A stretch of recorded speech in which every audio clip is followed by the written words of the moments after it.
Just 2 days, the focus of the political world will be on South Carolina, where former President Trump will make his first visit to an early voting state following this latest indictment. Trump will be speaking at the South Carolina Republican Party's annual Silver Elephant Gala in Columbia. State House reporter Mary Green has more on what his top rivals and one of his top allies in South Carolina are saying ahead of this trip. Governor Henry McMaster is one of former President Trump's top supporters here in South Carolina. The governor was also, at one point, the state's top federal prosecutor and says he believes this latest indictment is insubstantial. Reading about it and reading those portions that I have, I just do not see the substance. I don't think the law fits it. I don't think the facts fit it. And this is a campaign against Donald Trump.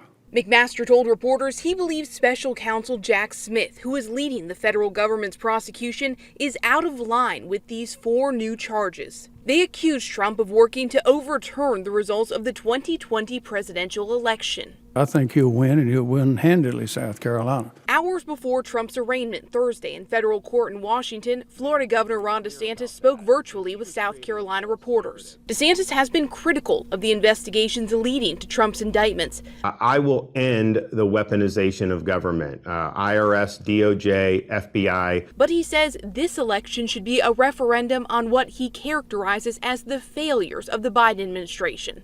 If the election becomes about the past, if it becomes about what happened 3 or 4 years ago, 5 or 6 years ago, if it's about, this document or that document, well, Biden's going to be able to be in the basement again. He's going to be able to fly under the radar. And I think he's going to be able to get away with it again. And we're going to end up saying, what happened? How come, we can't win these elections? In a tweet, South Carolina Senator Tim Scott says he's concerned about, quote, the weaponization of Biden's Department of Justice and its immense power used against political opponents. In recent months, Trump has held steady in topping the polls of likely Republican voters here in South Carolina, with DeSantis, Scott, and former Governor Nikki Haley all jockeying for position behind him ahead of the rest of the field.